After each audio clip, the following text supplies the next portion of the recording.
AEDI data showed that almost 50% of children in our area were developmentally vulnerable. Our on-entry assessment showed that between 30 to 90% of our children scored 0, that's at the beginning of pre-primary, in their reading, writing, speaking and listening and numeracy areas. So our data, as you can hear, really wasn't pretty. All the research and all the evidence points towards the fact that if we intervene early, our kids have a much greater chance of succeeding later on. So for us, we're both really passionate about early childhood education, so it was just a natural starting point for the both of us. First of all, we really wanted to try and re-engage our families back into the school. And by growing our families, we can work together to achieve the outcomes that we want for our children. So that involved speaking to our parents, speaking to our children, speaking to the elders, doing community surveys. What did they want to see at the school as well? It wasn't just about our vision for Djidi Djidi, it's about their vision. We needed to have the community survey, and a few things come out of that. We had to have some home liaison. We also participated in several community meetings, and Sean was also involved, and Justin, in some presentations with the local Goomba Aboriginal Corporation. The first thing that the community was concerned and had feedback was the parent involvement in our school. Many of the families are related, which gives them an added link to the school uniqueness in terms of its beginnings and the reasoning for existing. And serious issues are often brought into the school, so that's another factor. And they affect our attendance, engagement, even some of our students, how they treat each other in the community. We found that our families have difficulty accessing services.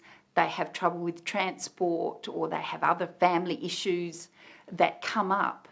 And because the school is a familiar place, we asked our community whether they would be more likely to access services if they were on our school site. We're fortunate to have a beautiful school that also was built with a large capacity in mind. So we've been able to dedicate a whole 2 large rooms to our Aboriginal innovation. And the parents are being more engaged. We have adult literacy and numeracy running through our PACE programs on a Friday in the library. We're breaking down those barriers to schooling that we often see in Aboriginal children. Nidjanyon Marak Nini? Kaya. What is? 4 years. So what's kaya mean? Yes. What does UART mean? No. What is? It's been a great bonus with the adult classes, with the elders. And the elders are the movers and the shakers that get things rolling. So if we get our elders in an environment where they feel comfortable, it's bringing family back again. It's creating that kinship. And it doesn't have to be direct family members. It's kinship with co-workers, it's kinship with staff, children. It's creating an extended family. We've opened up our canteen for the first time in many years.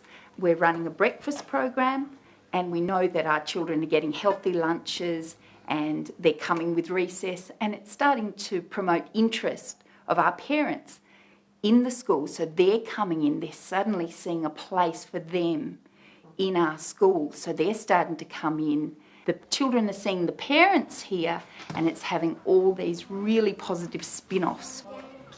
I saw the canteen here and just wanted something to do for the kids in the mornings. And best part about it is watching the kids come along, and when they see the window open, they know there's some toast ready and maybe Milo ready, so they come over and have a yarn with us, say good morning, and it sort of just lifts them up, gets them going. Sometimes we see some come along with their heads down, they're just not in the mood for school, so they have some toast and have a talk with us, start playing around. That's the best thing about it, watching them wake up in the morning and ready for school. Basically what we want to do at Djidi Djidi is to construct an early childhood learning centre that is, I guess, cutting edge in terms of meeting the needs of not just our children but all of our families. And so we have been able to, so far, engage several services from our community to come in and work with our families and children. I work at a different school, which is Monier Senior College, and we applied for some funding, which we were granted, which was a career-based program. And my principal and the associate principal at Djidi Djidi identified that it would be great to have a social worker come in and help with the careers program and identify some emotional and social issues amongst the students at Djidi Djidi. Because we found that you can't just enter into discussions on careers and things like that without touching on things that are happening at home and things that are happening, behavioural things that are happening in class, and just teaching them some resilience. Hat on. Yay! I'm currently testing 20 kindergarten students, aged between 3.5 and some up to 5.5, looking at speech, language, vocabulary, grammar, storytelling, all those important things that are so important in this age group. Children here might be speaking English, Aboriginal English, and I believe Noongar is also taught as a second language here at the school, so we need to be looking at how speaking different languages and different dialects impacts on that as well, and how best to support all of them together. When the kids first come to us, we do their height, weights, head circumferences, temperatures, and a lot of the times little kids present with a temperature and it's high and it's not appropriate. And then we can actually relay to the parents, what we think the prognosis is, or to call the doctor and ask for, what they think that could be the cause. I work for youth care. I'm already a chaplain for youth care at another school. I spend time with the children in their classrooms or out at play, just trying to build relationships and make connections with them, so they're confident that there's a friendly face around the school that they can come and speak to if they need to. And I also spend time out in the community with our liaison officer.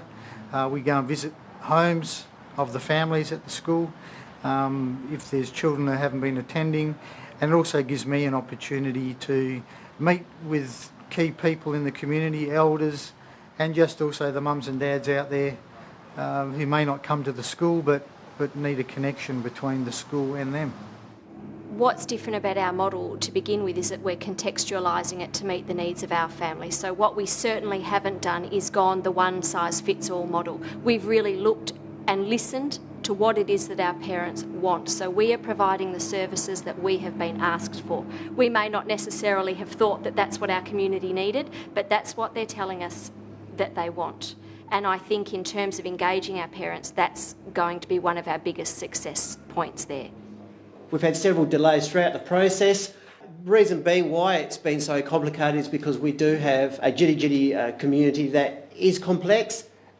Consultation is quite difficult, bringing all groups of people together and trying to work with people to get everyone on the same page. And we've learnt a lot through that process. We've now named our extended services Mort Mulligan. That means growing families. So it's making it more unique to our community. And rather than looking at services that people are so used to, that word, we thought something that's positive, growing, and looking at our extended families, how they do grow. Certainly, I think the number of services we've had come on board this year has been a huge success. And we're already seeing developmental progress with our children in the early years. So I think they are to be celebrated. If we were to look at it in a Noongar sense, innovations is something that we've always done years ago, but it's broken down somewhere. And I think that we're bringing it back. And if we can use it in a way that's unique to our culture, I think it's going to be a great success.